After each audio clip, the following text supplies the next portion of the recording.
Почти половина собранного татарстанского картофеля в Арском районе. В чем секрет такой плодовитости, сегодня выясняют прямо в поле. Средняя урожайность 339 центнеров с гектара. На сегодняшний день убрали половину площадей. К нашему счастью, чуток дождь пошел, а то на полях это практически невозможно было работать. К концу месяца должны завершить всю уборку. По всей республике это 1,5 миллиона тонн картофеля.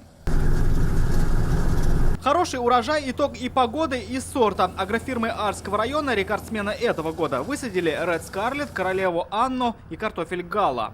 Мы находимся в агрофирме Крылай. Здесь всего собрано 5700 тонн картофеля. Несмотря на дождь, Рустам Минниханов призвал не сбавлять темпа уборки. По планам, удачная кампания обеспечит республику картофелем на 200%. Рамиль Шайдуллин, Дмитрий Аринин, Ильшат Мухаметов, ТНВ, Арский район.